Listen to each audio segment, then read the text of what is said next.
Bismillahirrahmanirrahim. Assalamualaikum warahmatullahi wabarakatuh. Waalaikumsalam warahmatullahi wabarakatuh. Daun salam bumbu buat nyemur. Cakep. Cakep gitu. Cakep. Daun salam bumbu buat nyemur. Cakep. Dimakan sama Bang Oji. Cakep. Yang jawab salam saya doain panjang umur. Amin. Tahun depan pergi haji. Amin. Alhamdulillahi rabbil alamin. Wassalatu wassalamu ala asrafil anbiya'i wal mursalin Sayyidina wa maulana Muhammadin wa ala alihi wa sahbihi ajma'in, amma ba'du. Rabbi israh li sadri wa yassir li amri wa hlul 'uqdatam min lisani yafqahu qawli. Rabbi zidni ilma warzuqni fahma. Yang saya hormati Bapak Ketua RW 19 beserta para pengurus. Yang saya hormati Bapak Ketua DKM Masjid Jami An-Nur beserta para pengurus. Yang saya hormati pengurus Rukun RW 19, dan yang saya hormati Ibu Ketua Majelis Ta'lim Ummahat Masjid An-Nur, Bapak Ibu Camat yang saya muliakan karena Allah Subhanahu wa Ta'ala. Ini kan kita semua camat ya. Jadi kalau bilang camat, amin gitu. Alhamdulillah wa syukurillah wa la ni'matillah. Di pagi hari ini kita bersyukur kepada Allah masih diberikan kemudahan untuk bersama-sama belajar. Karena menuntut ilmu itu hukumnya fardu ain. Ya, menuntut ilmu itu fardu ain.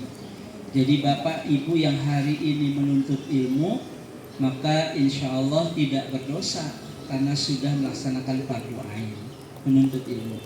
Cuman mengamalkan ilmu itu fardu kifayah. Ya. Ibu lulusan ekonomi tidak semuanya dagang kan? Gitu. Ada yang usaha, ada yang menjadi karyawan, ada yang di rumah ngedekem aja padahal kuliahnya ekonomi. Gitu. Maka untuk mengamalkannya itu fardu kifayah. Termasuk hari ini belajar tentang pengurusan jenazah itu hukumnya fardu ain. Tapi nanti prakteknya minggir satu-satu. Maka kita bersyukur Bu, minimal kita pernah datang dapat pahala nuntut ilmu. Salawat dan salam semoga tersampai dan tercurahkan kepada junjungan Nabi besar Muhammad SAW beserta keluarga, sahabat dan para pengikutnya hingga akhir zaman. Ibu bapak rahimakumullah, sebelum saya bukan ngajarin, mohon maaf, saya bukan ngajarin, bapak ibu bukan. Tapi kebetulan saya hanya ingin sharing saja. Alhamdulillah saya ngurus jenazah dari tahun 89. Jadi saya nggak ngajarin gitu ya. Mohon maaf nanti kalau ada yang lebih senior, ada yang lebih paham lagi, saya tidak ngajarin sekali lagi, saya hanya bercerita saja. Cuman kebetulan saya ngurus orang meninggal dari tahun 89, dan alhamdulillah kalau ditanya sudah berapa mayat, nggak tahu, nggak dihitung, karena saya nggak bikin daftar hadir gitu. Karena saya tidak punya manajer, mandiin di sini nanti jam segini di sini enggak. Dan kalau ditanya lagi mayatnya yang bagaimana, semua model sudah saya pernah pegang, dari yang baik-baik saja sampai yang luar biasa ya. Terakhir saya semalam mandiin jenazah baru 15 hari ketahuan di dalam rumah. Nah ini Ustadz apa ceritanya udah mayat begitu duluan, mundur juga nih modelnya. Jadi kita nggak bisa milih nanti Bapak Ibu ketika memandikan jenazah, nggak bisa milih, saya mah maunya mandiinnya yang lagi tidur mati. Nggak bisa. Nggak bisa, itu mah enak bener gitu. Atau lagi makan keselak mati, nggak bisa. Ya, dengan berbagai macam kondisi yang kita alami kita siap. Maka Bapak Ibu, sebelum saya memberikan materi tentang bagaimana kita mengapani dan memandikan, yang pertama itu seorang amil. Biasanya pemandi jenazah itu disebut dengan amil basah. Kenapa amil basah? Karena mandiin itu pasti basah. Kalau amil kering itu tukang nikahin ya, itu namanya amil kering. Di KUA itu begitu Pak. Jadi ada dua sebutan, amil basah dan amil kering. Jadi enakan amil basah. Makanya tapi amil basah itu jarang ada yang mau. Padahal dapat proyeknya basah mulu tuh. Basah karena air ya. Ya Bapak Ibu rahimakumullah, jadi seorang amil ya, sebelum dia terjun ke masyarakat ada beberapa hal yang harus dipegang. Yang pertama, ikhlas dalam mengerjakan tugas. Ya, ini mohon maaf, di sebagian tempat itu amil itu kadang-kadang mohon maaf berbicara materi. Anda nyuruh saya berapa yang akan saya terima? Atau mau nggak nanti mandiin sekian, ngapain sekian, nyolatin sekian, ke kuburan sekian, mau paket atau mau satuan? Itu betul di beberapa daerah begitu. Makanya saya sering memberikan pelatihan itu sampai keluar daerah untuk memberikan pemahaman. Ya kalau yang meninggal orang kaya lah, kalau yang orang susah coba. Dia meninggal keluarganya nangis bukan karena ditinggal sama yang meninggal, tapi nangis kenapa? Berapa biaya yang harus dikeluarkan? Maka seorang amil itu tanamkan pada dirinya ikhlas karena Allah. Ya.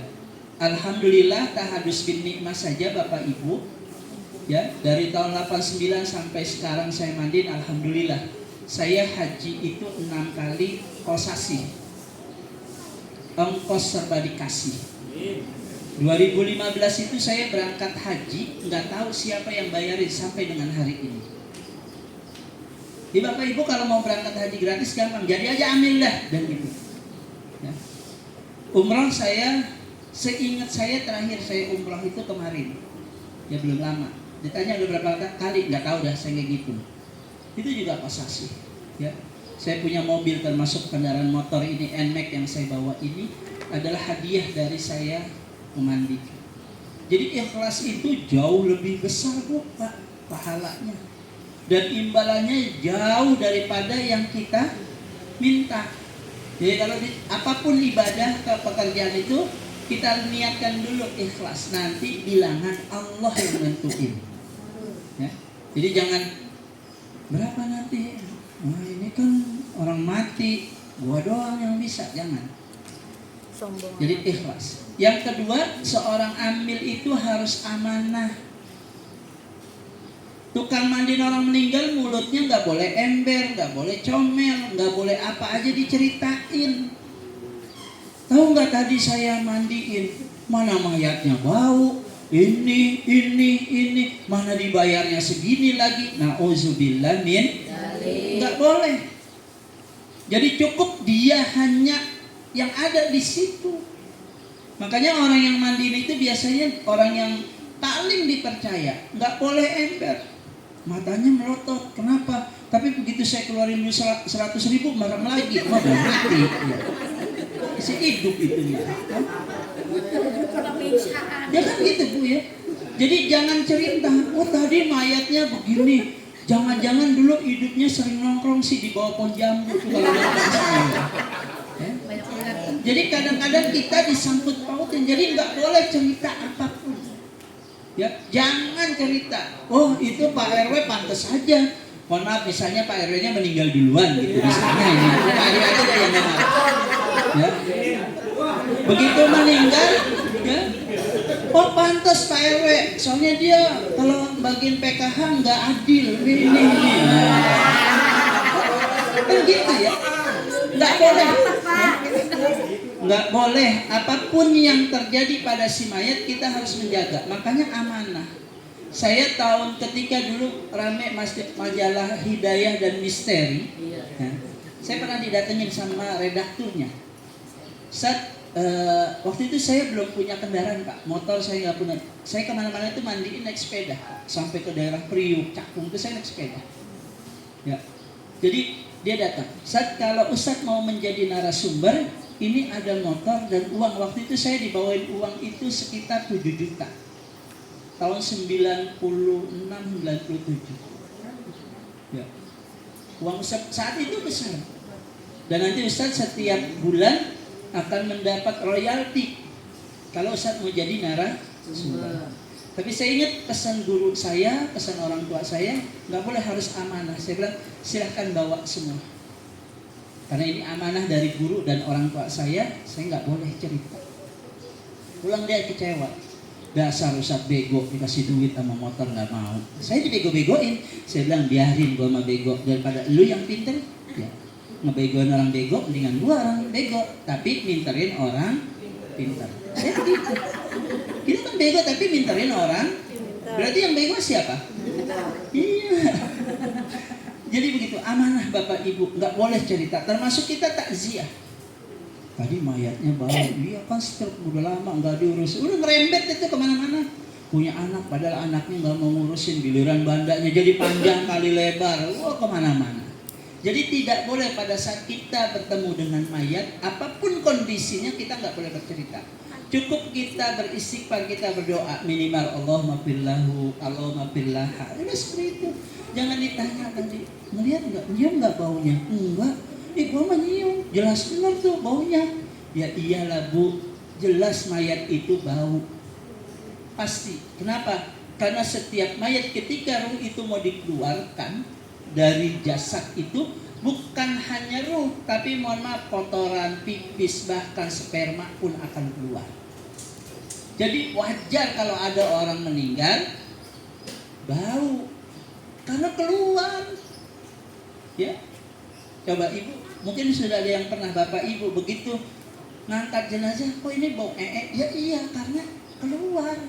Saking sakitnya itu ruh keluar. Jadi amanah. Yang ketiga, berani. Ada orang amanah, sama orang meninggal nggak berani. Apalagi kemarin musim Covid. Ya, udah kayak kura-kura semua begini dong. Siapa yang meninggal? Itu.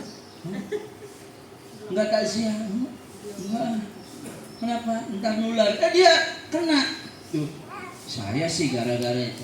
Jadi harus berani. Ya. Ada orang amanah tapi tidak berani. Ustaz, santri, ceramah, imam. Begitu orang meninggal nggak berani. Ditanya kenapa? Enggak, saya emang nggak berani. Apalagi yang kecelakaan, keluar darah ini. Waduh, udah saya puyeng dah. Berarti nggak berani mentalnya. Jadi harus berani. Bagaimana menumbuhkan keberanian? Jangan dipikirin. Dah. Jangan dipikirin, kita kan nggak berani kenapa? Dipikirin, aduh ntar kalau saya mandiin saya nggak doyan makan. Ya dipikirin dia, nggak usah dipikirin. Mayatnya kecelakaan, aduh ntar darahnya banyak gimana ya? Itu namanya dipikirin Pak. Jadi tips saya kalau mandiin orang meninggal, Ustaz mandiin, tapi jalannya gini, udah nggak saya pikirin lah. Sebab kalau saya pikirin saya pusing sendiri, saya nggak doyan makan ya. Kan kita jadi sengsara sendiri, nggak usah dipikirin. Anggap aja udah biasa, namanya kayak kita nemu bangkai tikus di jalan aja udah gitu aja, nggak usah dipikirin. Jadi harus berani. Yang keempat terakhir harus tegel, tega. Sebab kalau nggak tega nanti mayat diangkat belakangnya basah. Ya. Mayat diangkat tau-taunya ada binatangnya. Saya pernah awal Ramadan 2021 mandiin pagi-pagi awal Ramadan, puasa pertama. Habis sahur suruh mandiin. Meninggalnya malam, saya malam datang. Saya bilang mandiin malam aja ya. Enggak Ustaz, besok pagi aja. Kenapa saya bilang mandiin malam? Karena ini dari aroma sudah kecium. Enggak Ustaz, ini lukanya dibersihin. Padahal luka itu habis dioperasi itu Pak, di kelingking kaki. Diamputasi, diperbanyak itu sampai ke paha. Saya bilang, ini mohon maaf, mandi sekarang aja. Enggak Ustaz ini. Besok pagi saya bilang, ya udah kalau besok pagi mau dimandiin, tolong siapkan cairan detol dan kantong plastik. Buat apa saya siapin? Nanti kalau saya mandiin, jangan kaget ya. Gitu. Saya buka perbannya, alhamdulillah itu plastik yang ukuran 2 liter kalau ibu beli beras yang warna hitam, itu belatung penuh 2 kantong. Sudah, ini Bu alasan kenapa saya suruh mandiin malam. Kenapa? Dari bau aja kita bisa nyium nih, ada aroma nggak sedap pastinya. Begitu saya pencet lagi keluar lagi sampai akhirnya kalau bahasa Jermannya itu dagingnya merotolin. Oh, ini Ustaz mah ceritanya serem. Memang begitu Pak, begitu. Ya. Begitu habis nemu binatang gitu, ibu lapar makan, kira-kira makan. Tapi Ustaz kalau begini caranya enggak. Makan aja udah, minta bayar berapa juga beres ya. Jangan begitu. Lapar. Jadi enggak lapar Bu ya. Tuh, jadi harus tegel, tega. Ya. belum kakinya diamputasi. Kadang-kadang kan orang bisanya cuma ngomong doang. Amputasi kakinya duluan, dikubur, seminggu kemudian orangnya meninggal. Musuh. Apa yang terjadi, Bu? Kakinya ambil, disatuin, digali kan, Bu. Yang ngerjain siapa? Ayo, ambil setengah budek, Bu. Mil, mandiin. Dia kan cuma nyuruh doang, ntar disamperin. Saya sudah bilang, ya lu enak tinggal nyuruh. Emang baunya? Emang aromanya? Ente kan enak tinggal ngomong. Ya, nggak boleh harus disatuin. Mana? Kalau kata ada orang mengatakan mana dalilnya? Satuin. Ya udah ente ambil dah kakinya sini bawa kemari. Enggak, itu mah kerjaan ambil tuh kan. Orang ngajar orang begitu kan Pak ya. Kualat sama ambil tuh. Begitu dibilang, tapi saya mohon maaf nih, minta lebih. Saya suka ledekin gitu. Mohon maaf, minta lebih ya gitu. Amil mah kudu ikhlas, mata lu picak ikhlas. Ya mohon maaf. Nyariin kaki. Sebab pekerjaan amil itu pekerjaan yang langka, Bapak Ibu. Enggak semua. Ayo, di sini banyak ustadz, banyak santri. Saya tantang, ayo. Mandi jenazah sama imam sholat, milih mana? Nah, imam tinggal begini lama, Allahu Akbar, Allahu Akbar, Allah. Selesai, Assalamualaikum, selesai. Ikut doain kuburan. Emang tuh imam turun? Agak. Keluarga turun. Ayo. Ya. Mohon maaf kalau kita berbicara materi, enakan mana kalau begitu? Ayo. Saya juga bisa. Ayo Pak, mandiin. Nggak apa-apa, saya mah dari jauh nggak dibayar, nggak apa-apa. Ayo Bapak mandiin. Pasti Bapak. Tadi dulu saya benerin hording itu. Bapak mandiin. Ayo. Begitu dilihat jenazahnya diabetes basah lagi, udah baunya. Udah saya ini dulu ada tamu itu anak rewel. Ayo udah, ayo. Banyak kejadian kayak gitu. Maka harus tegel Pak. Harus berani. Nggak boleh main-main, nggak boleh tanggung-tanggung. Saya mah jadi amil aja yang kira-kira mayatnya biasa, baru saya kalau yang ini minta aja dah DKM, kata DKM enggak, gua lagi usaha, lu aja. Jadi main lalu doang. Jadi harus benar-benar terjun. Ya, itu yang harus dipegang. Yang kedua, seorang amil itu harus punya minimal peralatan perang. Kita sering datengin amil. Kadang-kadang amil itu tukang mandi jenazah itu datang lenggang nangkung. Mandiin Pak Amil di sana Ustaz mandinya. Iya, dia nggak bawa gunting. Dia nggak bawa sarung tangan, dia nggak bawa celemek. Dia nggak bawa sabun. Dia nggak pakai masker. Saya SOP ini sebelum ada Covid sudah saya bawa Bapak Ibu. Saya pakai celemek, saya pakai masker, saya bawa sabun. Ya. Penting ini jangan jadi amil yang nggak kampung, nggak bawa gunting gampang kan? Oh itu orang lagi nangisin si mayat ditanya ada gunting nggak? Lah nangisnya kan berhenti dulu. Dicari gunting nggak ketemu. Ya dulu dah saya mau nyari dulu tetangga dan benar nggak begitu Bapak Ibu? Ini orang lagi, oh, ya Allah ini ada gunting nggak? Entah dulu dicari. Ya Allah. Nangisnya ditunda. Nangis ditunda, stop dulu. Kenapa? Jangan nangis. Kenapa? Cari gunting dulu. Ada ribut, bukan nangis dari gunting. Minimal gunting bawa. Jangan jadi amil lenggang nangkung. Ada sarung tangan. Beli dulu, nyari dulu Kak. Bawa ambil itu, modal. Saya tadi bilang dengan beberapa pengurus, coba Bapak yang jadi tukang bangunan, yang jadi karyawan, Bapak mau berangkat kerja, lenggang nanggung apa Bapak bawa alat? Bawa alat minimal kalau yang di kantor pulpen. Kalau tukang bangunan, gergaji, sendok semen, alat ukur, pasti dia bawa. Pacul dia bawa. Nggak mungkin ntar aja, abang mau kemana? Benerin rumah itu, nggak bawa apa-apa, ntar yang punya rumah. Kan nggak mungkin begitu. Ya. Jadi bawa peralatan minimal gunting, sarung tangan, masker, celemek. Bawa. Ya. Jangan mau gratisan mulu, modal jadi ambil. Kelihatan profesionalnya Pak. Saya makanya mohon maaf. Celemek saya ini belum saya cuci karena saya baru selesai mandiin. Sampai saya itu bawa kain sendiri.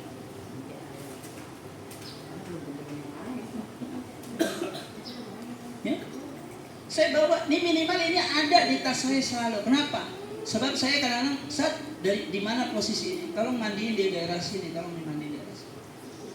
Harus punya. Apalagi ibu-ibu yang nggak pernah pakai kain di rumah. Ada kain, tak dulu beli dulu di Babelan. Makanya saya sarankan DKM, Rukem, RW minimal punya kain jali 20 namain, hilang Ustaz nggak apa-apa udah. Di mesin saya begitu Pak, kita stok 20, tinggal 2, dah biarin. Ya, beli lagi. Jangan ngandelin yang punya rumah. Ya. Penting nih, DKM stok. Kita kan model-modelnya bajunya gamis, masa meninggal ditutupin pakai gamis? Tak mungkin pakai gamis. Ya, jadi peralatan itu kudu dibawa. Jangan lenggang jadi amil. Kaca kecil. Ibu kalau hajatan, kalau ada orang resepsi kadang-kadang suka dapat kaca kecil. Saya lupa bawa, ketinggalan. Maka kaca kecil itu berfungsi. Kenapa? Amil itu kadang-kadang punya fungsi kayak dokter. Disuruh memvonis orang itu masih hidup atau sudah mati. Amil nggak tahu. Amil nggak tahu tuh. Mil, Ustaz tolong tetangga saya udah cengap-cengap, udah ngabisin belum? Tahu. Iya kan? Orang kamu kan ngomongnya begitu Bu ya. Orang udah cengap-cengap loh, tahu udah mati apa belum, udah ngabisin belum? Ya. Coba dipegang nadinya di tangan, nggak ketemu karena kita bukan orang medis. Dicari di sini nggak ketemu, di sini nggak ketemu, nggak dapat, nggak. Paling gampang pakai kaca. Kalau ada embunnya keluar. Apalagi disorot pakai senter. Makanya saya dulu belum ada HP itu saya senter bawa.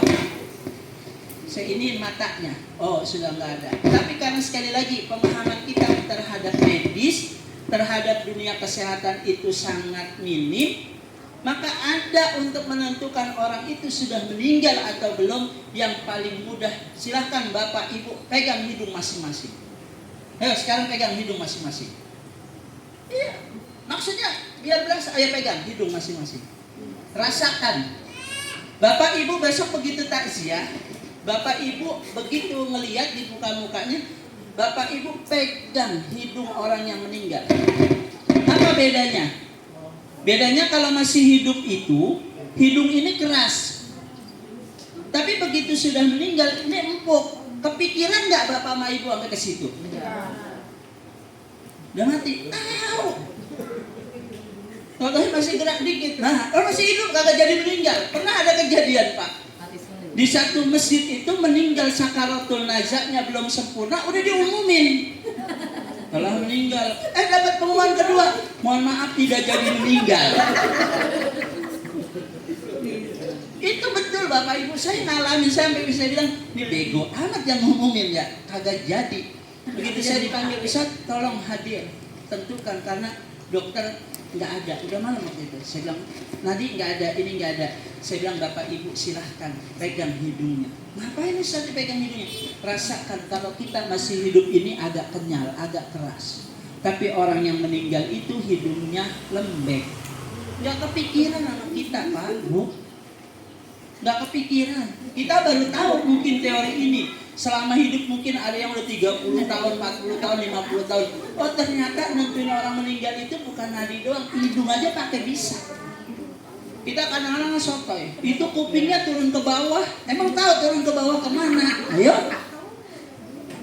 Kan bahasa-bahasa kayak gitu tuh Bu, kita nggak ngerti.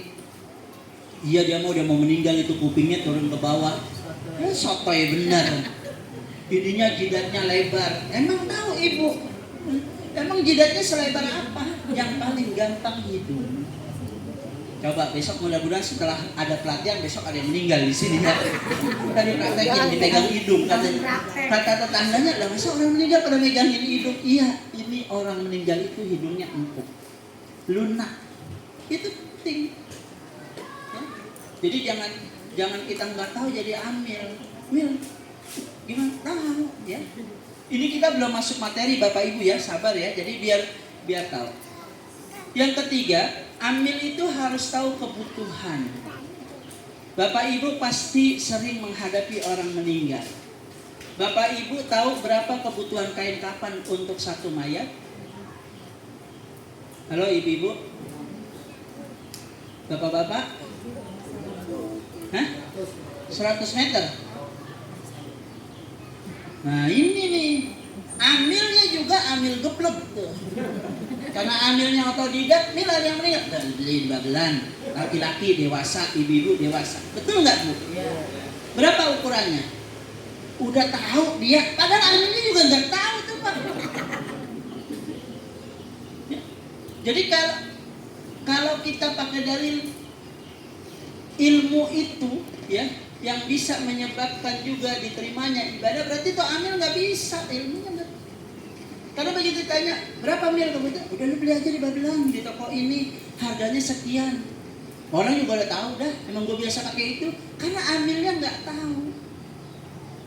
tahu amilnya berapa, ya. Bapak Ibu standar laki dan perempuan itu kain kafan yang dibutuhkan itu 12 meter. Kurang Ustaz, iya itu kan dibikin macam-macam. Ada dibikin rombe-rombe lah jilbabnya segala macam. Ya ada yang dibikin sarungnya cutbray. Ya. Kecil di sini gede di kaki, monyet juga masuk kan gitu. Benar nggak Pak Bu? 12 meter itu cukup standar Pak Bu. Bapak Ibu di mana-mana. Saya kalau memberikan pelatihan coba Bapak berapa? 14 meter apa aja. Kalau perempuan kan ada jilbabnya, ada ininya, belum dibikin ini. Itu lebay. 12 meter cukup. Karena syarat kain kafan itu apa Pak? Yang penting menutup seluruh tubuh. Di kita kan dipakein baju, dipakein celana, dipakein sarung, yang perempuan dipakein jilbab, jilbabnya dibikin hiasan, ya. Ada di miring-miringin, ada dibikin macam-macam. Jadinya apa? Mubazir. 12 meter cukup Bapak Ibu. Berapa lebarnya? Yang biasa beli kain kafan siapa? Iya maksudnya paket. Bapak tahu berapa lebarnya? Ketua Rukem berapa lebarnya? Nggak ngurusin. Kacau lagi nih Ketua Rukem nggak tahu lebarnya ya. Ya, Bu, lebar kain kafan itu macam-macam dari ukuran 80, 90, 105, 110, 120, 150. Ada cap Diana Ross, cap mawar, cap lonceng. Cap lonceng itu ada yang 150, 120. Ada cap ibu dan anak, ya, itu ukurannya 105. Ada lagi cap bel, ada cap liang. Kita harus tahu. Ini mah kain kafan paling bagus dan merek paling oke dah. Dari mana ente tahu dari itu paling oke? Enggak, ini kualitas terjamin. Belum tentu. Kalau bahasa orang hidup ada katun jersey, ada yang bahannya jatuh ke bawah, ada kaftan, macam-macam. Ibu kan kalau mau beli bahan ditanya, saya beli bahan celana merek apa? Tahu, pokoknya yang bahannya jatuh ke bawah. Ada pun yang model sekarang jatuhnya ke atas. Ayo. Ayo. Jadi jangan kita main gampang saja. Berapa ukurannya? Kenapa? Bu, lebar kain kafan itu menentukan juga lebar bahu seseorang. Kita punya lebar bahu nggak sama. Ibu makanya kalau bikin pakaian pasti lebar bahu duluan yang diukur, nggak mungkin pantat sama kaki. Ya, sama ketika kita beli kain kafan pasti kita harus tanya dulu itu lebarnya berapa. Tahu. Amil juga paham. Kalau kurang ntar dijahit, ribut lagi. Padahal orang meninggal nggak boleh dijahit kain kafannya, salah lagi. Ayo. Karena tadi banyak para amil itu, para pemandi jenazah itu otodidak belajar. Yang penting jadi, yang penting berani daripada nggak ada. Bismillah. Dalamnya ada apa? Tikar. Tikar itu ukurannya berapa? Sampai ke tikar-tikar kita hafal, Bu. Ada 180 kali 200. Ada 180 kali 210. Ada yang 80 per 200. Kita kudu hafal. Berapa kebutuhan kapas? Bu, Ibu, Ibu kan pakai kapas kalau lagi make up. Ya. Berapa ibu perlu dalam sehari pakai kapas? Nggak dihitungin, Ustaz. Pokoknya sebungkus 2 hari aja. Boros. Nah, kok Bu? Sebungkus sudah? Iya kan ininya tebal. Jadi kalau pakai itu eyelinernya tebal. Berapa kapas yang dibutuhkan buat satu mayat? Bapak tahu? Segulung apa 2 gulung?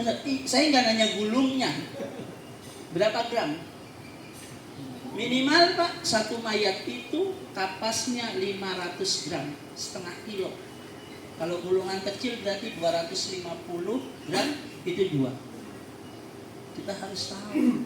Ada serbuk coklat namanya cendana. Cendananya buat apa? Nggak tahu, pokoknya udah ada di situ. Pakai aja disebar-sebar. Cendana fungsinya buat apa, Bu? Hah? Emang wangi cendana sekarang? Saya tanya, ayo. Ayo. Dulu biar wangi, kalau sekarang biar ada daripada nggak ada. Biar ada daripada nggak ada. Ya. Wangi enggak? Ya kan? Cendana sekarang wangi enggak Pak? Enggak. Bisa jadi itu bukan cendana, cuma serutan kayu biasa aja dibungkusin, kan kita nggak tahu. Ya. Ternyata Bapak Ibu, cendana itu yang pertama memang buat pengharum. Yang kedua untuk menghindari, kalau cendana yang asli nih Pak ya, itu buat menghilangi semut yang nanti akan hinggap di badan si mayat. Kapur barus, sabun, itu kan perlengkapannya tuh, kita harus tahu. Kapur barus, sabun, kemudian apa lagi? Ada minyak wangi, ada sisir, ada sipat, ya. Kadang-kadang mohon maaf yang perempuan dipakein bibir merah, bedaknya pipa nomor 4. Ya. Jadi ibu kalau hidup beli bedak jangan yang mahal-mahal. Sebab kalau mati pipa nomor 4 dipakainya ngebulplok kayak oncom. Minyak wanginya putri duyung. Ya, benar kan Bu? Selesai itu. Ya. Maka penting buat kita seorang amil itu harus paham.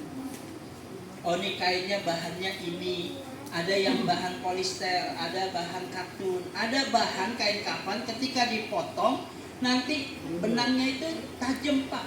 Pasti itu kita kebeler. Ada yang nanti ditarik berudul. Kita harus tahu. Ya. Kita kan nggak merhatiin itu. Ini Ustaz sampai segitu, ya kan saya Bu dari tahun 89 udah ngutak-ngutik kain kafan. Ya. Jadi nanti kalau mau beli buat stok itu yang Diana Ross, atau saya kemarin sudah Ustaz Mahfud, nanti kalau mau stok itu kain kafannya cap ini belinya di Shopee. Ya. Di Shopee nanti ya murah. Lebih murah, jadi itu bagus tuh. Kalau dipotong itu dia rapi. Seret. Kan ibu punya Shopee kan? Kalau nggak Shopee di Lazada. Ya, cari. Ya. Kalau mah gampang. Ya. Online banyak, tikar online. Ya. Cari yang di daerah Cilacap nanti belinya di tokonya. Ya. Kapur barus, cendana itu nanti ada di online. Nanti saya kasih tahu tokonya itu yang menjadi rujukan. Bagus, harganya lebih murah ya. Jadi nanti stok, udah punya stok naruhnya bingung ya. Dan naruhnya bingung, yang rawat bingung lagi, ntar gue mati duluan lagi. Jadi nanti ketua DKM aja dah. Ya DKM lagi tambah kerjaan dah. Makanya ada rukem, biarin rukem. Jadi nanti kain kafan itu dipotong 12 meter, 12 meter, 12 meter, dijadiin satu, dikemas. Jadi ada yang meninggal tinggal bawa. Ya, tinggal bawa. Nanti Ustaz caranya gimana? Nanti saya ajarin cara motong kainnya nanti. Berapa ukurannya? Kok dapat 12 meter dari mana? Gak perlu pakai meteran. Tadi saya lihat ketua rukom udah bawa meteran tuh. Saya pikir itu ketua rukom mau benerin asbes apa mau mengukur mayat. Ya. Jadi penting. Itu Bapak Ibu. Baik, Bapak Ibu, sebelum kita memandikan, kita siapkan dulu lokasi pemandian. Lokasi pemandian itu harus tertutup rapat. Mohon maaf Bapak Ibu, Kadang-kadang kita adab terhadap mayat itu nggak ada. Mayat itu dimandiin pakai spray yang udah sobek tipis, jelek lagi. Ya, maka saya sarankan kepada pengurus DKM bikin aling-aling dari kain yang tebal, ditulisin, ya, rukem tulisin.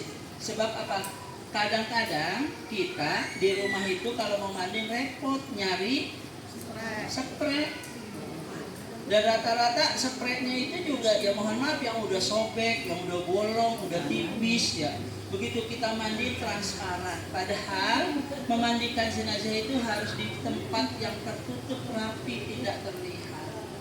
Jangan punya anggapan begini, biarin dia mau udah meninggal, emang dia protes. Bu, di sini nggak protes, tapi nanti di akhirat ibu mau akalnya diambil.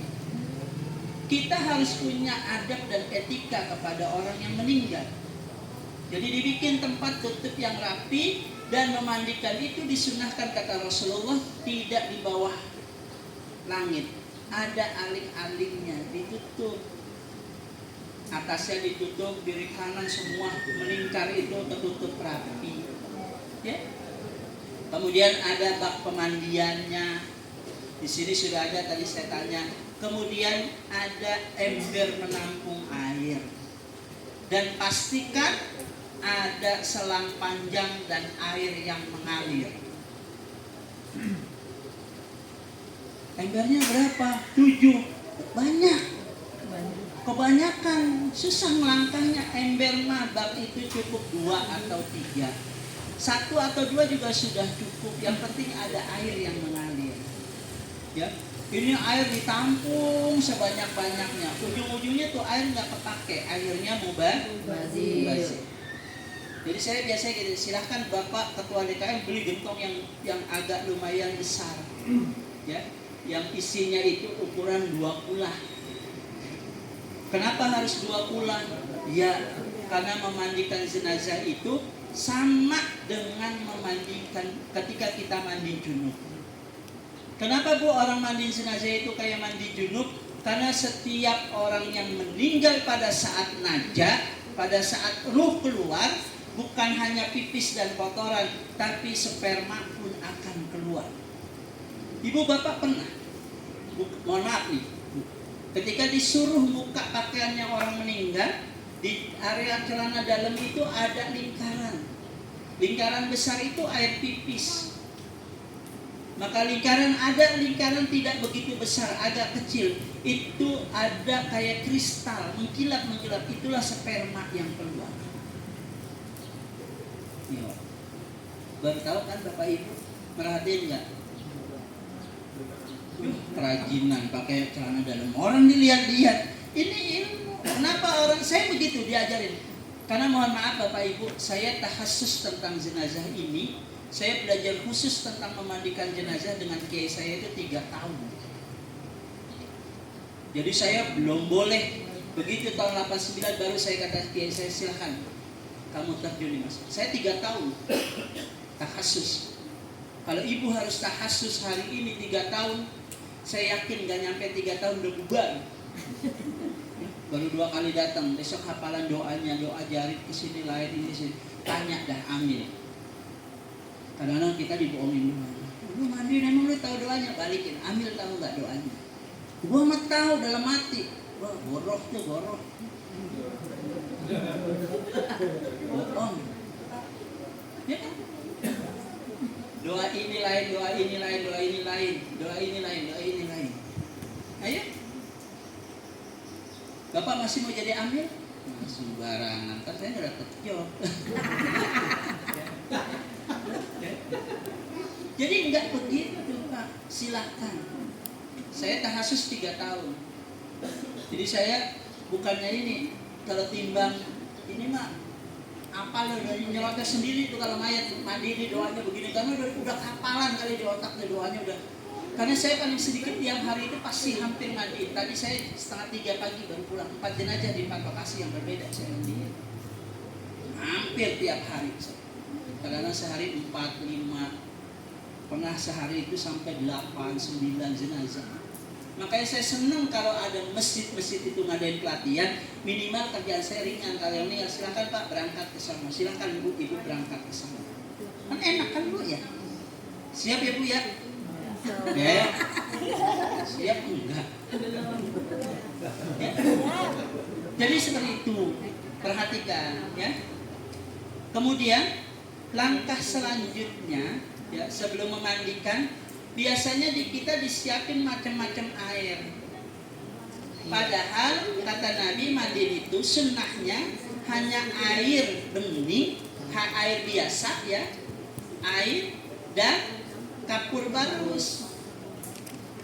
Tapi ada yang pakai daun bidara. Bu, kalau ngasih daun bidara jangan airnya seember, daunnya 5 biji. Ya.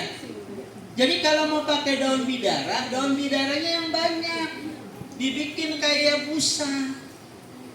Ya, makanya kalau ada yang punya pohon bidara itu kalau lagi ditebang daunnya ambil dijemur.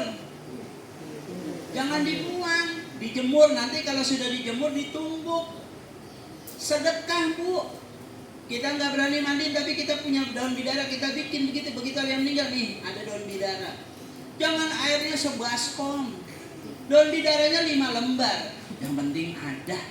Jangan begitu.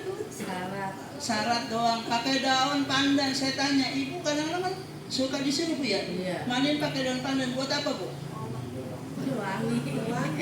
Buat bikin kue Ustaz.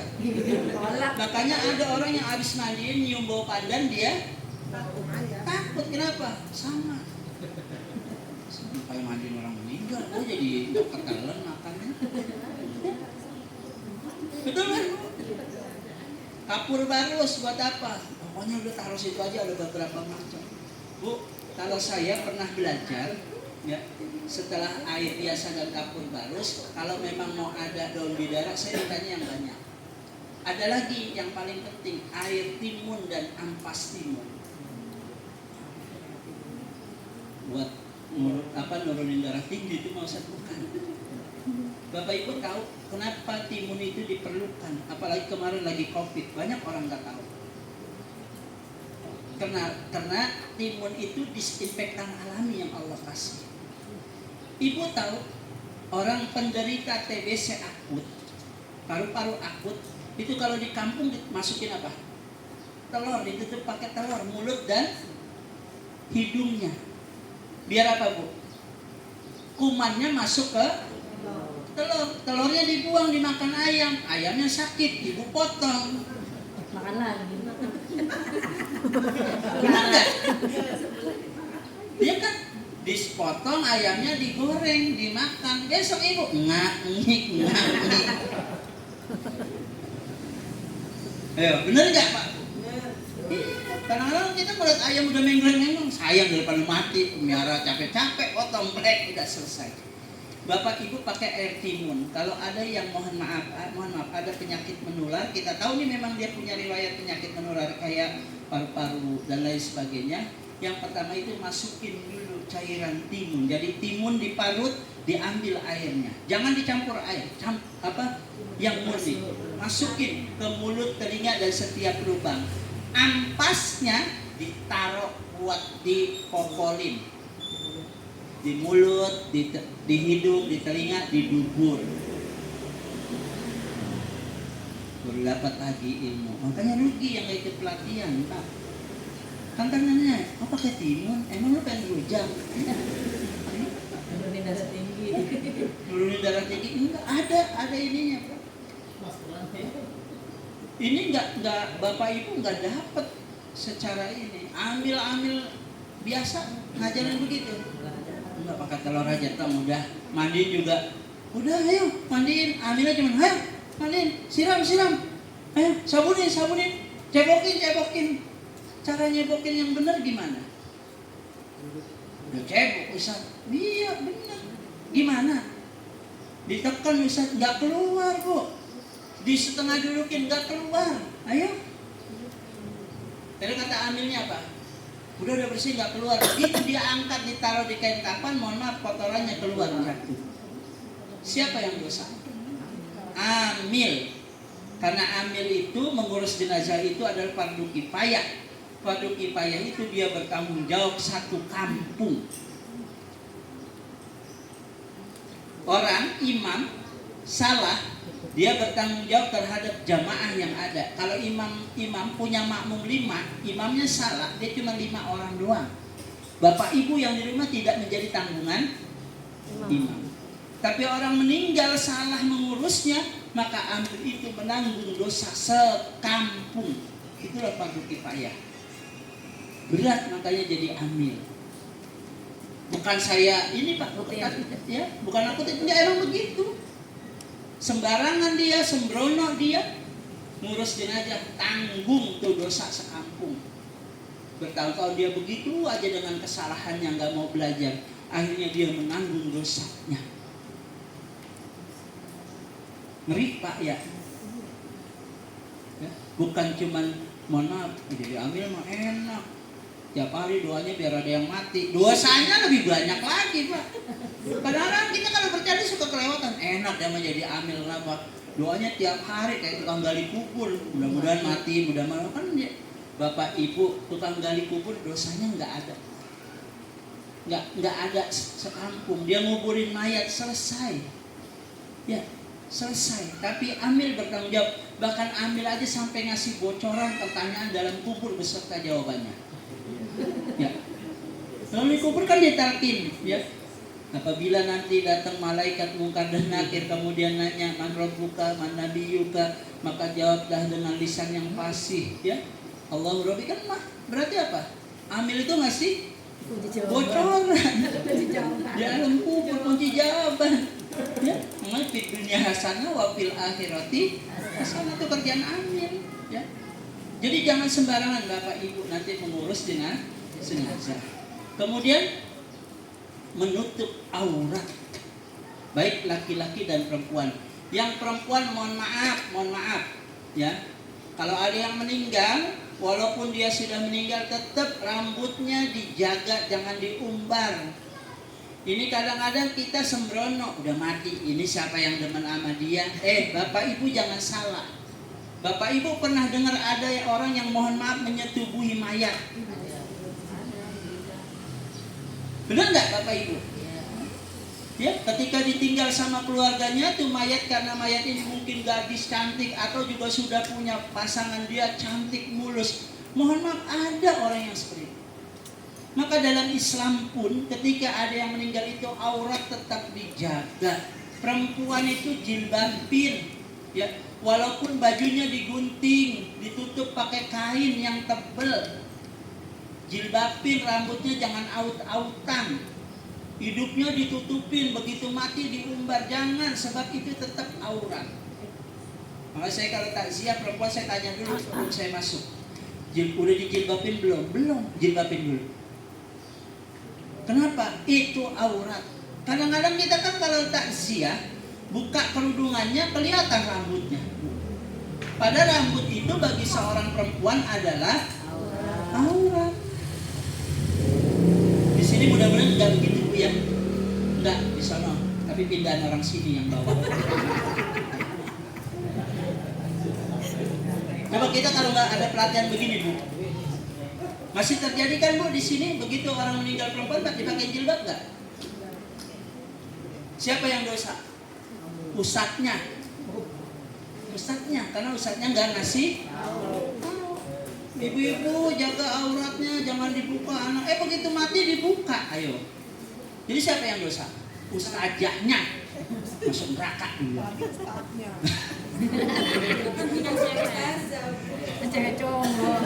Ustadznya. Jadi besok begitu ada yang meninggal, begitu dia tahu meninggal, bukain bajunya, ya. Dibersihin kemaluannya. Kenapa? Bu, yang kita miris dalam keadaan junub, orang itu dingajiin, kemudian kadang-kadang surat Yasin, Al-Quran ditaruh, ditempelin mayat, pada itu di atas jenazah dalam keadaan junub. Begitu enggak Bu yang terjadi di masyarakat? Apa yang kita lakukan? Ngajiin aja gitu, ya sini, yang ini nangis, yang ini tahlil, yang ini begitu tadi, itu kan junub. Emang gua mah yang penting ngaji aja. Bersihin dulu. Ya, minimal kemaluannya dibersihin ya. Biar apa? Tadi noda junub itu, ya bekas junub itu bersih. Dan kita wanti-wanti ini Quran, Yasin jangan taruh di atas mayat. Kenapa?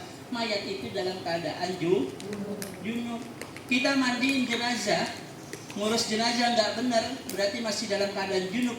Masuk ke masjid, kita sholatkan bahkan sampai diantarkan ke kubur, berarti mayat itu dalam keadaan junub.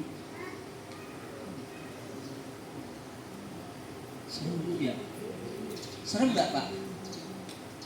Kita ngurus mayat nggak benar, ya? Kita tidak mandiin junub, begitu sudah dibungkus kain kafan dimasukin ke masjid, disolatin, dikuburin, berarti mayat itu dalam keadaan junub. Orang dalam keadaan junub apa larangannya Bapak Ibu? Nggak boleh berlama-lama, nggak boleh berdiam masuk ke masjid. Ini udah dalam keadaan junub, didiemin, disolatin, dikuburin dalam keadaan junub. Siapa yang dosa? Amil, tanggung. Ya. Jadi jangan sembrono sama mayat. Udah mau udah mati, mandiin, cek, selesai. Enggak begitu. Ya. Bapak Ibu, saya hanya memberikan pengalaman. Mudah-mudahan Bapak Ibu nanti kalau menjadi amil tidak mengalami seperti saya. Ya. Yang pertama, pengalaman saya kalau ditanya banyakkan suka apa nggak sukanya, banyakkan suka. Yang nggak suka hanya beberapa saja. Bapak Ibu mudah-mudahan nggak ketemu jenazah yang ACDC. Laki sama laki, perempuan sama perempuan. Banci, ya lesbi, ya. Kalau banci itu, masya Allah, tabarakallah. Ya paling cepat kita mandiin itu 4,5 jam. Dan kotoran itu pada saat kita istinja keluar dari hidung, telinga, ya, dan mulut. Ya. Jadi mudah-mudahan enggak. Kalau yang itu Bapak tinggal istighfar aja. Astagfirullahaladzim. Begitu ditekan keluarnya dari sini. Wur. Ya. Jadi jangan. Mudah-mudahan enggak, Pak ya. Mudah-mudahan enggak. Udah cukup saya aja dah. Ya.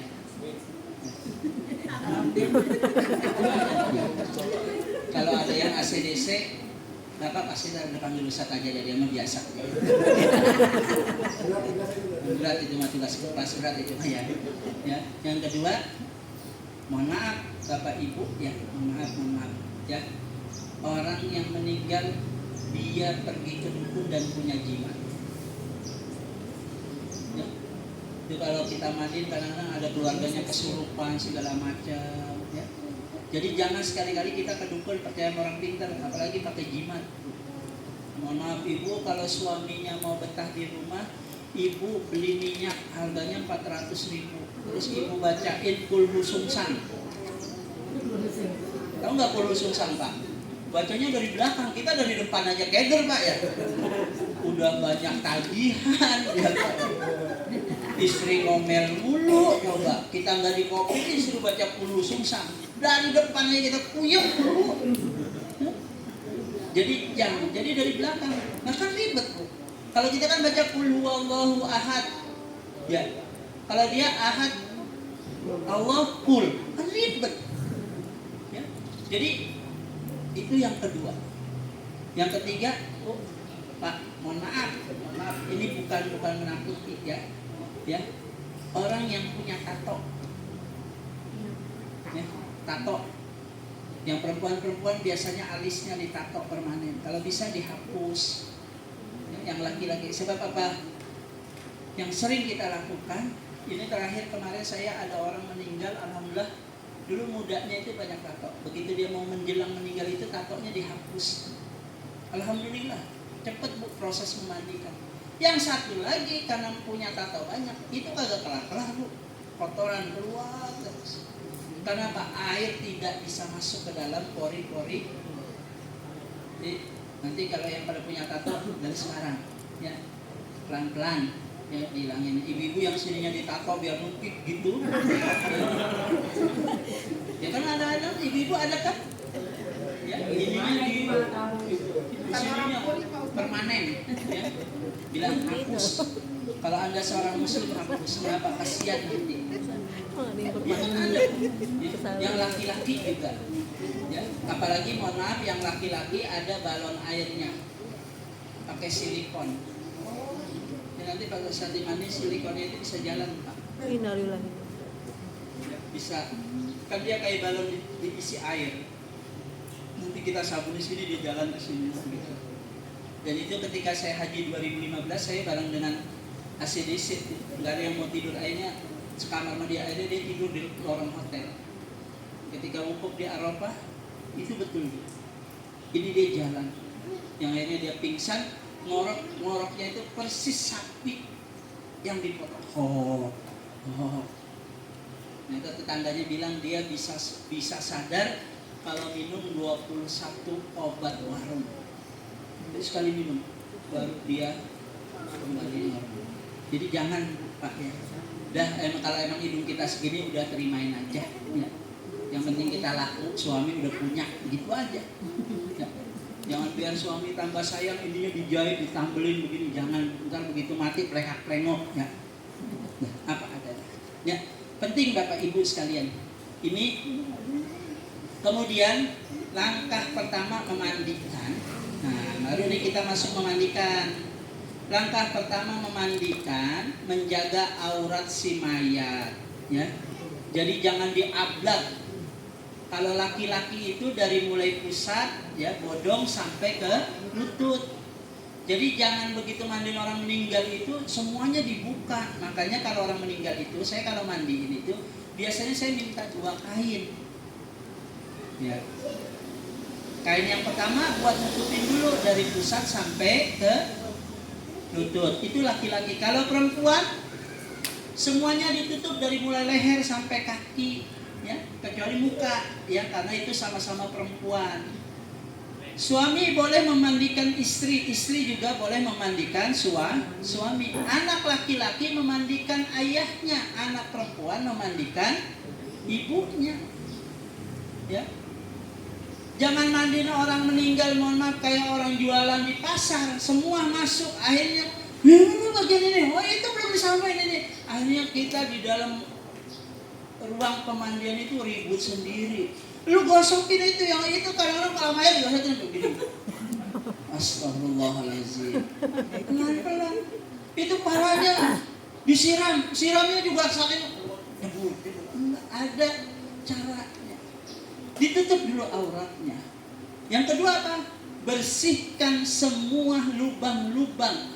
Dubur, kubul, hidung, telinga, mulut dibersihkan. Mohon maaf Bapak Ibu sekalian, ketika ibu bapak mendubur, ya, mengeluarkan kotoran, tidak cukup kalau teori itu hanya ditekan. Tekan kali Pak, enggak. Dubur manusia yang meninggal itu mangap, kebuka. Kalau kita hidup itu bisa nutup, bisa buka. Bapak Ibu mau contoh, ambil anak ayam. Dulu kan kita kecil begitu Pak ya. Ayam itu dulu sering kita buat main Pak. Kita tunggingin patannya, itu kita tiup-tiup tuh, gitu aja, gini-gini. Hidup. Bener nggak? Kita dulu di kampung begitu, bener nggak Bu? Nangkep ayam kita ini tunggingin, begitu kita tiup dia berak, ya kurang ajar. Ya kan? Nah manusia hidup seperti itu. Kita kan berasa, kita kalau lagi hidup, ini sekarang kita hidup, mohon maaf, anus kita itu bergerak. Tapi begitu meninggal ini kebuka. Pada saat kebuka ini dipangkal pantat, dipangkal anus kita, itu ada kotoran yang keras. Dia nggak bisa Pak hanya ditekan atau dibangunin, tapi harus dikorek dengan menggunakan jari telunjuk kita. Sedalam ini, sepanjang jari telunjuk kita. Pak. Berat yang kedua, mandiin orang meninggal, ngodek-ngodek Pak. Hidupnya gak pernah dikodek, begitu mati urusan kita ngodek-ngodek. Segini dikorek, baru ketika dikorek silahkan tekan, jangan tekannya kencang, pelan-pelan, korek lagi, terus korek. Ayo, Berani nggak? Ya Pak RW. Ya, saya tantang Pak RW dah. Pakai sarung tangan Pak RW. Tapi bagi yang tidak biasa, apalagi orang itu sakit lama, sakit sepuh, sakit lama, itu kotoran begitu kita makan, aduh, kok mau senang-senang tadi ya, begitu mau, aduh ya Allah nggak jadi makan dah tuh, ya, makanya tadi kita siap air timun, jangan cuci tangan pakai sabun kalau habis itu, cuci pakai bilas pakai air timun maka bau itu hilang. Jadi kalau ada yang bau busuk segala macam, itu fungsinya air timun Pak, ya. Dikorek terus sampai bersih. Setelah dubur kita pindah ke telinga kotoran. Kan kita kalau mau mandi junub gimana Pak? Kayak gitu nggak? Bapak Ibu, halo? Kalau mandi junub gimana? Apa langsung mandi aja jebar udah keluar langsung begini cie mandi basah nih ya. Harus ngapain lu malam? Ya ngapain ya? Itu buktinya lu begini-gini mandi basah. Ya mandi mah basah Pak, kecuali cuci muka. Begitu nggak Pak? Dibersihin dulu semua. Setelah dibersihin kita cuci tangan. Makanya tadi saya bilang butuh selang mengalir. Kenapa? Karena pada saat kita mengeluarkan kotoran itu, biar kotoran itu larut ke dalam lubang air. Udah cuci tangan kalau selesai. Cuci selangnya, yang alat tadi buat megang barangkali ada najisnya. Sampai segitunya tuh Pak kita. Setelah itu cuci kemaluan dan duburnya dengan menggunakan sabun, pakai tangan kiri, pakai sarung tangan, dibersihin. Selesai cuci tangan lagi, baru kita wudukan. Bapak Ibu sering melihat orang mandiin orang meninggal itu wudu di pertama apa terakhir? Terakhir apa pertama? Keseringan itu terakhir. Tapi yang benar itu kalau ibu bapak mandi junub, nih ibu bapak mandi junub, ya. Mandi junub itu wudunya di depan atau di belakang? Di awal. Kenapa tadi? Jenazah dalam keadaan junub, maka junubnya dulu dihilangkan.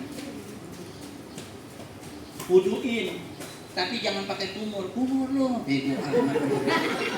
Kumur. Mayat disuruh kumur Pak. Tapi kalau mayat kumur nyebur ke kita, kita kabur duluan. Kenapa? Sialan tuh gue mandiin malah dia nyembur. Ini kenapa saya kasih ini biar Bapak Ibu nggak ngantuk dan masuk nih Pak ya. Jadi mana anggota wajib ya, wajib wudu, cuci tangan si mayat pelan-pelan, satu megangin selang, satu ngelapin tangannya pelan-pelan ya.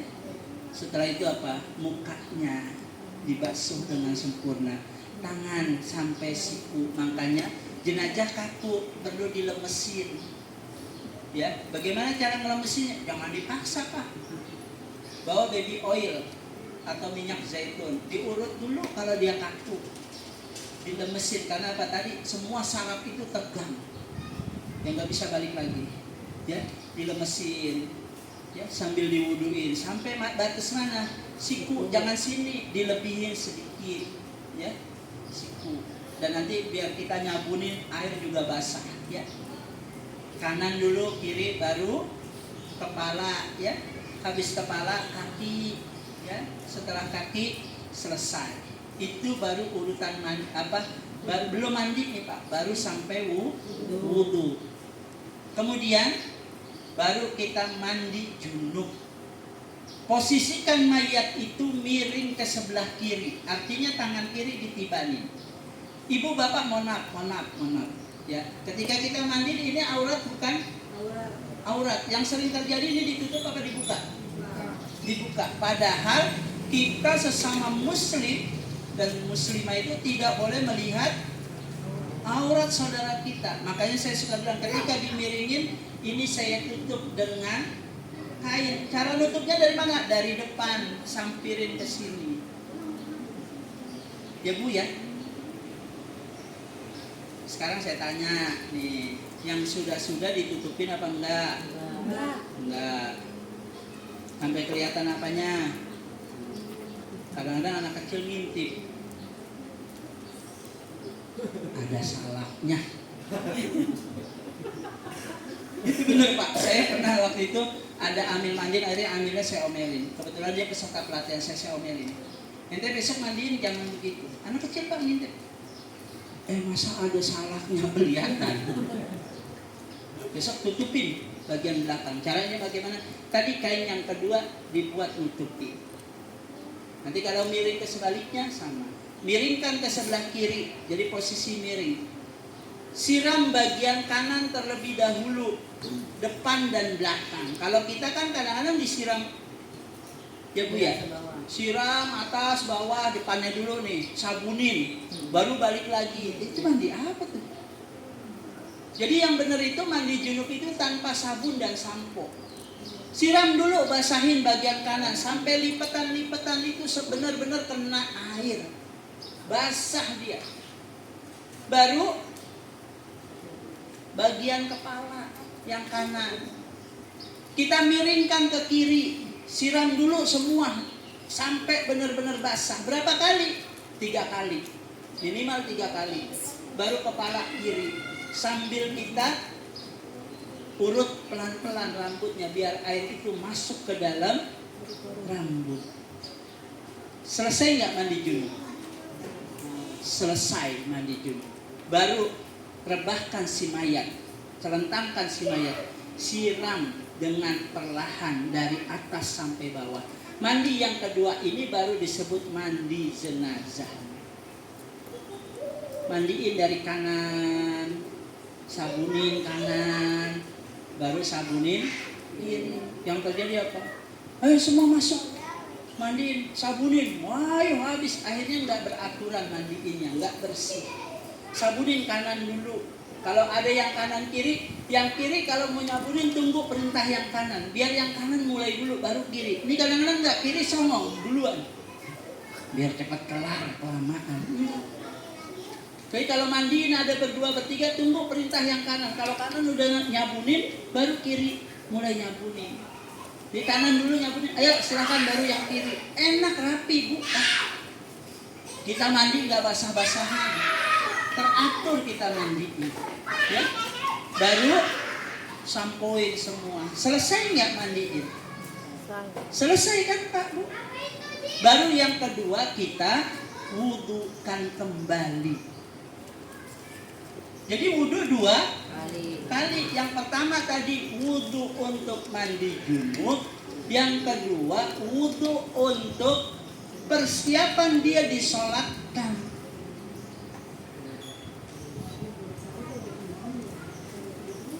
Ya. Jadi kalau wudunya terakhir namanya mandi apa Pak? Mandi keramas. Junub nggak tuh jenazahnya? Junub. Itu yang terjadi sering Bapak Ibu. Hampir semua amil itu kadang-kadang mandinya begitu. Karena dia nggak paham mayat itu dalam keadaan junub. Bagaimana perempuan yang dalam keadaan nifas, meninggal dalam keadaan haid. Tidak ada yang mandi. Saat ini jenazahnya dalam keadaan haid. Bagaimana? Tetap mandiin junub. Darahnya keluar. Pakai istimbat dalam hukum. Boleh pakai pampers atau pakai softtek ya, pembalut. Dipakai plastik kalau yang, makanya saya suka bawa nih underpad Pak. Dia perlah. Ini orang kecelakaan, punya ini nggak? Gak punya, ambil bawa, kemana-mana bawa beginian Pak. Jangan maunya terima beres. Yang mana sih? Akhirnya dibeliin pampers, palanya pecah lagi misalnya, palanya rengat, darahnya kemana-mana, kan dibungkus dulu pakai ini. Ya Ustaz mas serem lagi. Belum yang mukanya pindah ntar. Ya, orang ketabrak kontainer mukanya pindah ke belakang, coba Pak. Begitu Bapak, astagfirullahaladzim ya. Jadi penting mandi itu seperti itu ya. Kain kapan nanti kita akan praktek langsung. Mudah-mudahan ini Bu Haji Mariatinya sudah datang nih. Kayaknya iya.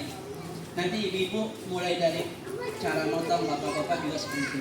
Ya, dimandikan rapi, kemudian dielak, dibersihin airnya sampai kering. Pada saat mengangkat jenazah dari bak pemandian ke kain kafan, kadang-kadang juga kita tidak memperhatikan adab si mayat. Mohon maaf, bagian belakangnya kebuka Bu ya. Kan sering Bu ya, ibu yang meninggal perempuan, yang ngangkat laki-laki, kita ribut aja tuh. Enggak, mayatnya batal, tapi bego tuh kagak paham. Jangan dipegang, yang ngangkat ibu, enggak bapak-bapak, tapi sininya kelihatan ini aurat, maka yang aman dikasih kain dulu. Bawahnya ditutupin kain. Makanya saya sepakat dengan Ibu Mariati itu, kalau mandi itu kita minta handuk dan kain 2. Jadi nanti rapi, kita bersentuhan tidak. Padahal mayat itu tidak batal dan tidak membatalkan. Tapi kita ribut ya, sama. Jangan nangis. Kalau mau nyium jangan nangis. Kalau orang lagi nangis suruh nyium, ibunya aja bego ya. Ayo mau ditutup, tapi nyiumnya jangan. Itu orang lagi nangis Bu. Ini nangisnya berhenti apa sakit itu. Dan alhamdulillah materi perempuannya sudah hadir. Nanti kita akan praktek bareng-bareng ya. Jadi ditutup depan belakang itu rapat pada saat ngangkat jenazahnya. Ya. Boleh nggak pakai plastik? Boleh. Ya, kalau misalnya mayat tenggelam. Ya. Saya pernah mandiin orang meninggal di Honolulu. Dia anak buah kapal, lagi makan ditusuk dari belakang sama temennya. Dibawa perjalanan dari Honolulu ke Indonesia 40 hari. Bapak tahu itu mayat nggak dikasih formalin Pak, ditaruh di mesin ikan, di pendingin ikan. Begitu sampai di Indonesia, dokter bilang sama saya, Ustaz, nanti kalau mandiin jangan lebih dari 2 jam. Setelah dimandiin, langsung dikuburin, jangan pakai nunggu dulu. Benar, begitu saya buka petinya, masih pakai celana levis, masih pakai sepatu bot, masih lengkap. Begitu saya buka, Bapak pernah tahu ikan cuek kelamaan? Nah, merotol sendiri. Jadinya copot, ininya copot ya.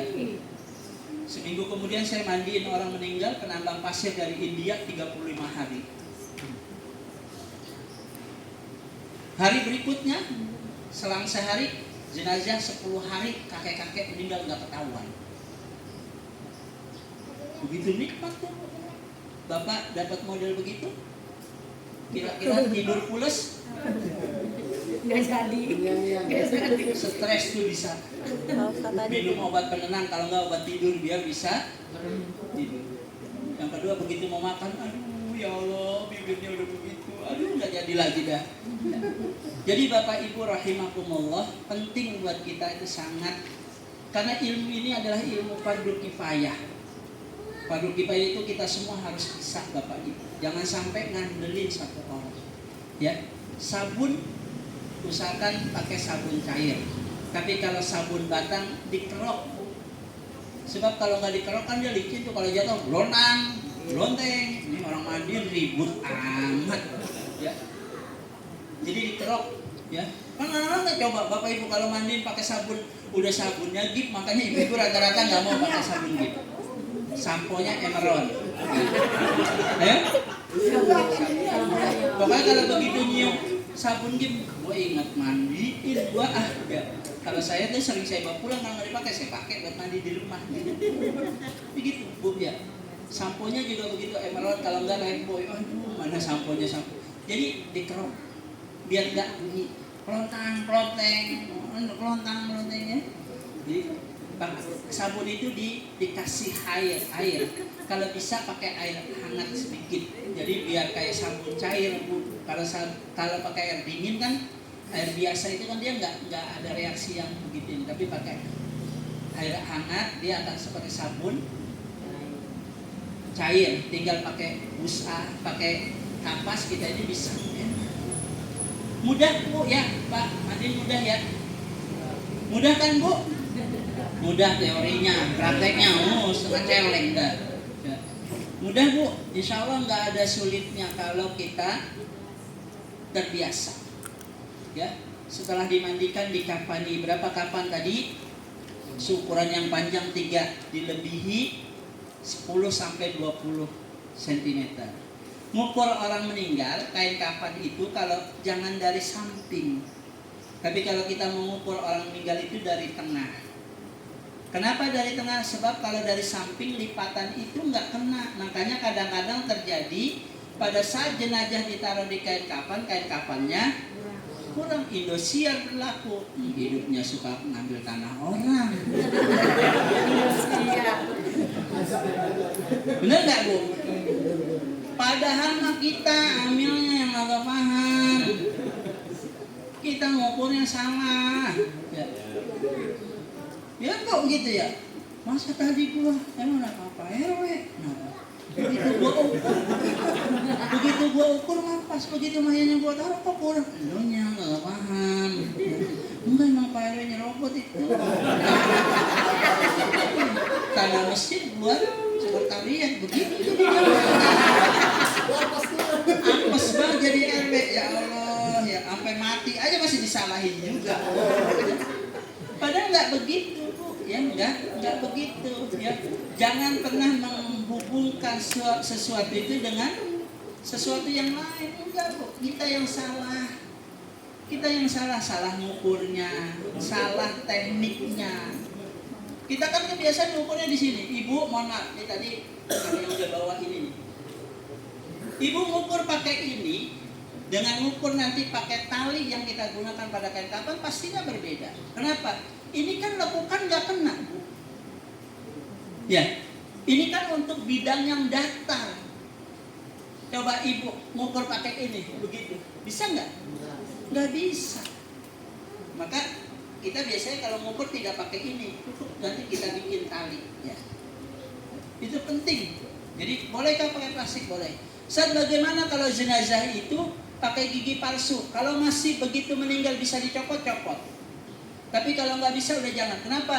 Karena itu merusak kondisi mulut. Akhirnya begitu mangap ambilnya diudak-udak. Itu masih mangap baik, ya lu bikin kerjaan. Ya, bikin kerjaan. Jadi kalau memang sudah lama nggak bisa sudah biarkan. Termasuk susuk, ya, ibu-ibu yang pasang susuk ya. Apalagi bapak-bapak yang punya ilmu permata di sini ya, mutiara.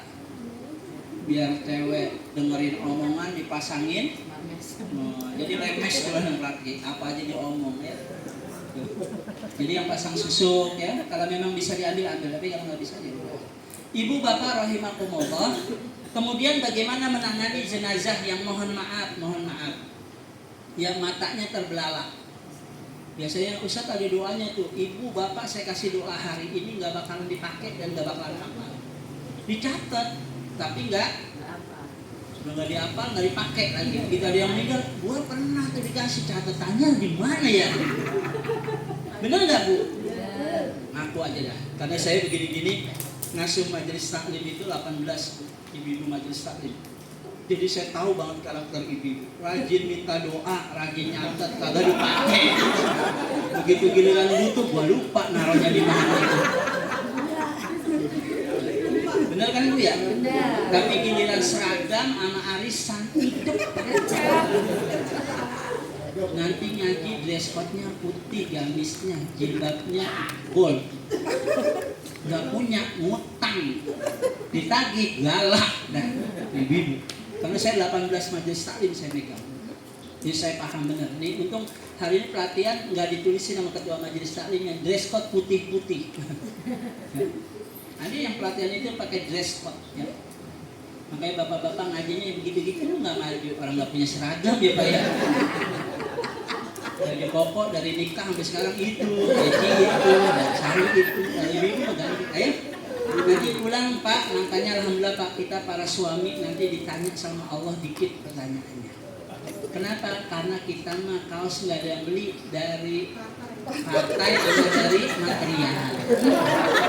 Pas hadiah. Iya, pas hadiah material kan, Bitek ya, Aquaproof ya. Jadi kita ditanyanya tenang aja Pak. Kalau ibu-ibu banyak Pak, jilbabnya ungu, bajunya ungu, tasnya ungu, sendalnya ungu, jamnya ungu ya. Semua serba ungu. Kalau kita mah enggak, oranye ketemu coklat ya. Jadi merah ketemu kuning ya. Sekena-kenanya. Makanya malaikat paling enak nanti jawab apa nanya bapak-bapak. Simple. Ya.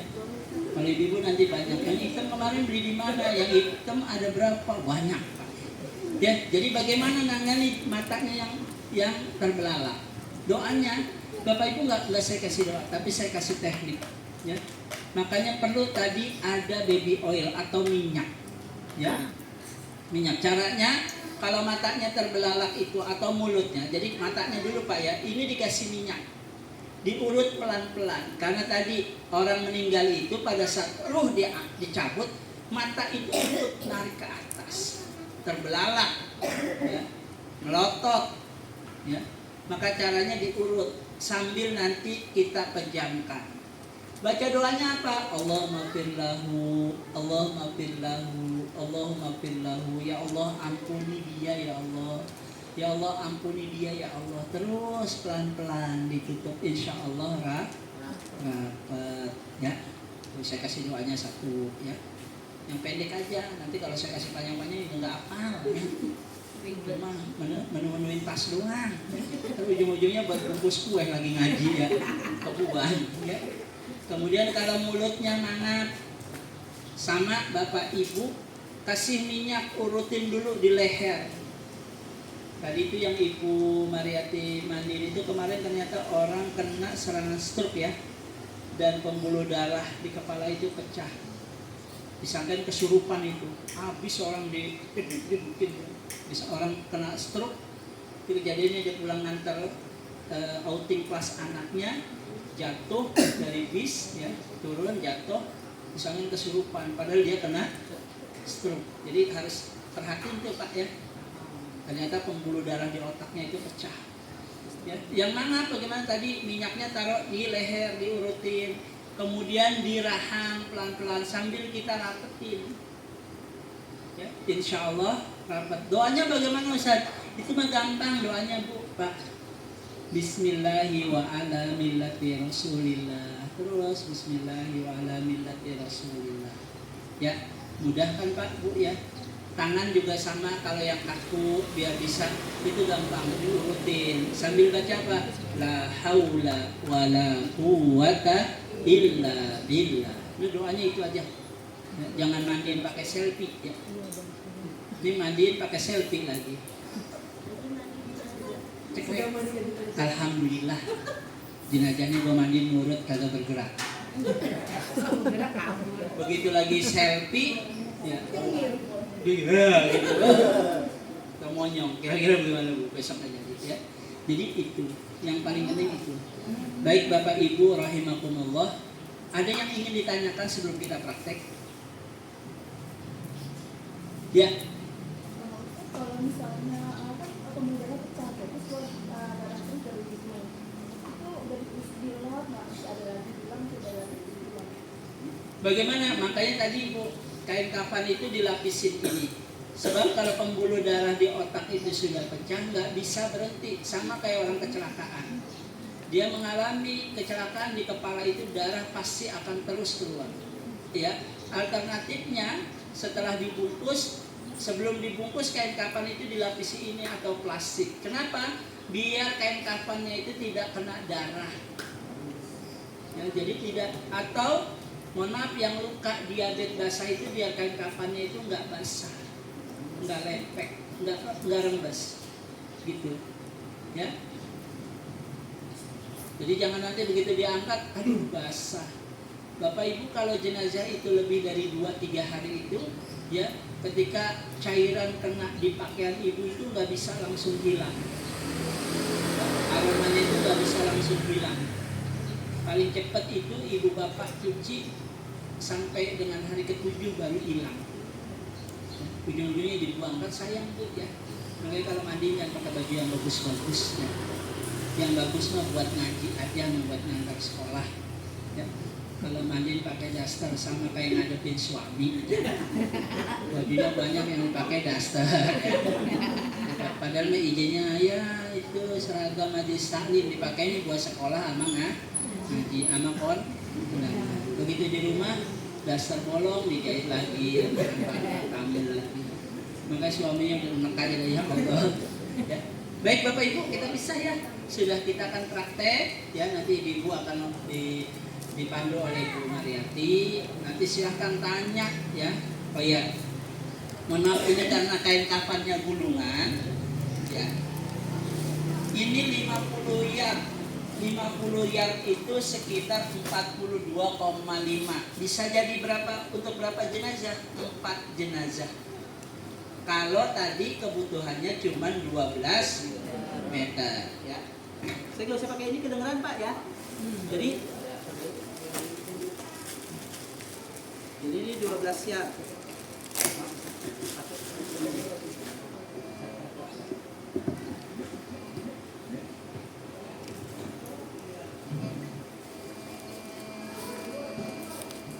Sebentar Pak.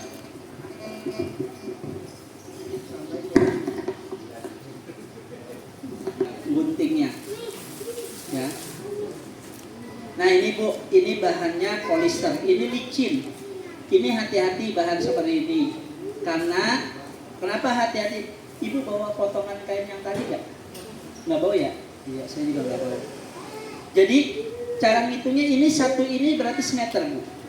1, 2, 3, 4, 5, 6, 7, 8, 9, 10, 11, 12. Nih 12 cukup ya. Nah nih, ini bahannya licin dan ini susah. Ini mereknya ada di bawah. Nih Pak ya.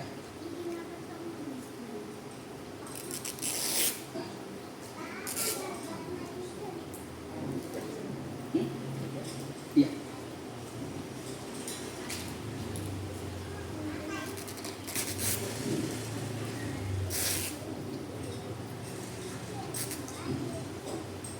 Ini motongnya butuh dengan perjuangan. Ini 12 meter. Ini capnya bel deh kalau misalnya. Kok enggak? Ini kayak merek bel. Sama Bu ya nanti. Ini kita ambil lagi 12 meter lagi ya. Ini bahannya sekali lagi, ini berudul susah tuh. Tadi kita nariknya harus, kalau biasa yang kita punya itu Lady Rose. Jadi begitu dibuka, seret, seret, enak. Jadi begitu gunting enak. Nanti bawa lagi.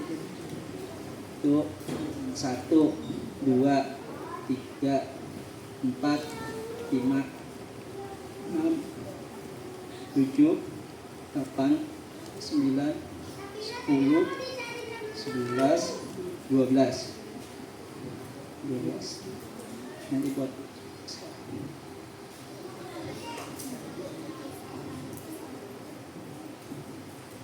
ini kalau tajamnya apa guntingnya bekas Indomie nggak bisa Bu ya buat motong ginian. Ya kadang-kadang kan kita gunting buat Indomie buat motong kain kapan kan Mbak?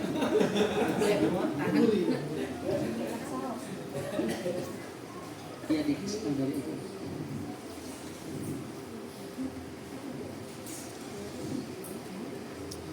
Ya ini bahannya bahan puring Pak. Jadi ini yang disebut morik tapi bahannya bahan puring. Kenapa bahan puring? Karena ini emang buat puring Bu, buat daleman nih. Ini yang tipis nih tuh. Transparan, jadi itu berudul. Nggak apa-apa buat praktek. Nanti kalau yang ini ganti yang nanti saya sudah kasih tahu Ustaz Mahfud untuk beli kainnya di toko Shopee ini kayak gini gambarnya gitu. Nah, iya. Nanti nggak apa-apa kalau buat stok beli yang ini koordinasi sama ketua Rukom aja tuh. 1, 2, 3. Dah. Baik Ibu, Bapak silakan kita misah. Ibu-ibu mungkin bisa bikin lingkaran. Kita bapak-bapak lingkaran di sebelah situ kali Pak ya yang lebih lega.